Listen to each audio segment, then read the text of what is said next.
The holiday season is so stressful for parents, especially if their child is picky. I'm going through 7 tips to help you expect the best, but be prepared for the worst. Let's go.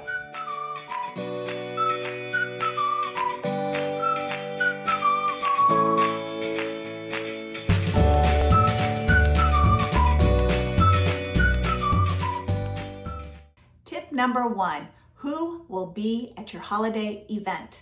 This is a great way to prepare your child, to remind them who's going to be around, whether it be family members, friends they don't know. Helping your child remember who's showing up for the Thanksgiving meal or the Christmas dinner or whatever holiday you're celebrating can be super helpful. Helps them calm down, helps them be prepared. So pull out the pictures, tell stories about people your child has already seen, and make them be more familiar with who is going to be around the table.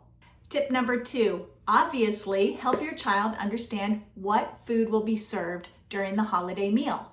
So if it's turkey or ham, mashed potatoes, rice, whatever cultural foods that you serve, family traditions that you do, help your child remember what those foods are. And if you've not had Thanksgiving before, you can chain those or connect those foods at the holidays to foods they're already used to eating. So you can say things like turkey is kind of like the chicken I roast on Sundays. Mashed potatoes are like a baked potato, but we take the skin off and we mash it and make it really yummy with butter and salt. Things like that. Help your child understand what's on the menu so they can be prepared to know what's there.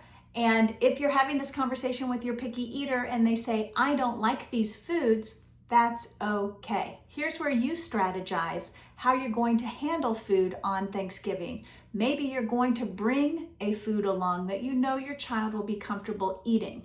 Maybe your child likes a couple of things on the menu, but not a lot of the things. That's okay.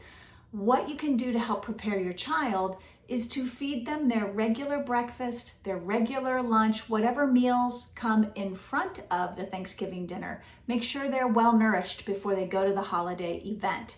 That way, if they choose not to eat, you don't have to stress out. You know that you've fed them something good. And if you are able to bring something along with you that they like, maybe even a peanut butter and jelly sandwich, that's even better. They can eat that food. Tip number 3, and this is a cautious reminder, no pressure to eat. Remember, when we put too much pressure on children, especially a picky eater, they can shut down, they can experience early satiety or fullness, and they typically just don't eat that well. And then you put this pressure in the context of Thanksgiving, where there's lots of people, lots of chaos, lots of conversations, and your child can really shut down. So don't put pressure on them. If you want to offer a small bite of something or a small taste of something and they agree to let you put it on their plate, let them navigate whether they choose to try it or not. But don't use all these expectations and high pressure language to motivate your child to try something brand new they're not familiar with on Thanksgiving. Offer it. If they reject you, let it go. It's not worth destroying the whole day for your child or for yourself, quite frankly. Number 4, family style service. If you're the host and you have control over this, consider offering this whole meal using a family style service. It's the way I do it. It's very successful and it cuts down on waste. So how you do it is you put all the food out on an island or a table or a counter and you serve it buffet style. People can walk through, pick what foods they want to put on their plate, and then go sit down and eat it together with the rest of the family. Now, this works well with children because kids get to see all the options. They can say, yes, I want to try it. No, I don't. Yes, I like this. No, I don't. They're in full control of what goes on their plate. And let me tell you, in this situation of Thanksgiving and holiday meals, being in control of what goes on your plate is super effective for kids. You'll get a lot more cooperation out of your child and fewer meltdowns and temper tantrums.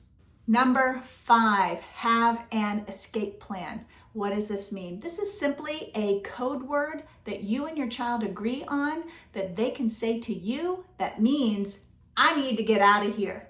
This is too much. I need a break. That code word can help you support your child better because you can then hear that word and say, okay, let's go sit in a quiet room. Let's go outside for a little bit. Let's just disconnect and regroup. It's a great way to support your child. Number 6, practice your manners before you go to the holiday meal. You can do this in the weeks leading up to the holidays, where you practice how to say please. You practice how to say no thank you, not right now, not today. You practice using a napkin to wipe your mouth.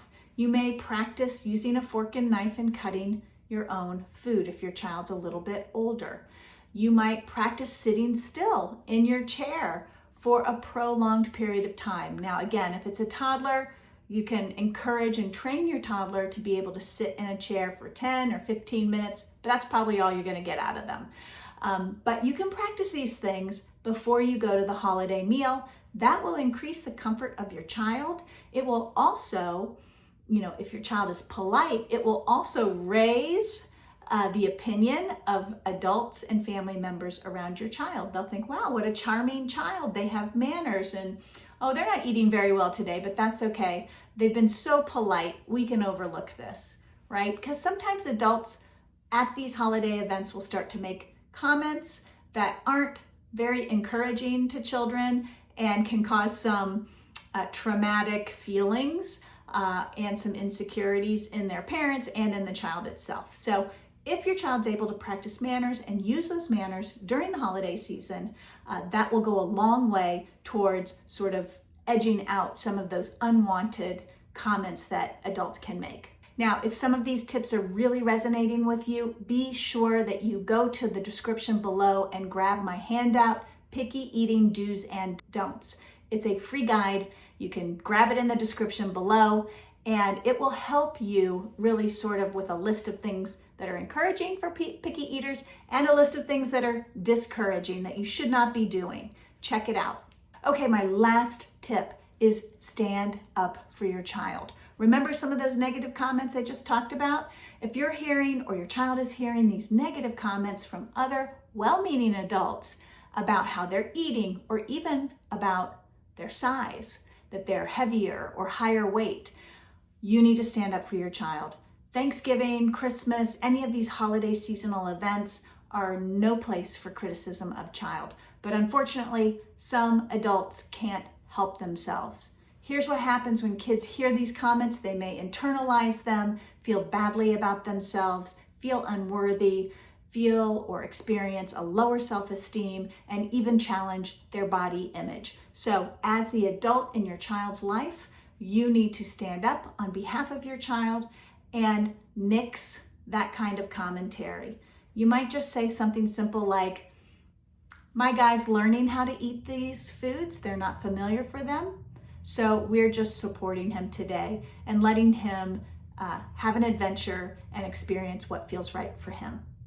So you're supporting your child and you're also somewhat rebutting the well-intentioned adult who is making comments about your child's eating. So I hope this was helpful for you as you embark on the holiday season with your picky eater.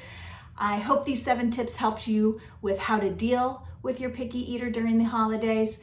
Again, check out in the description below my free guide, Picky Eating Do's and Don'ts. And if this helped you, make sure you like, subscribe, and pass this video on to another parent who might benefit from it. I'll see you next time.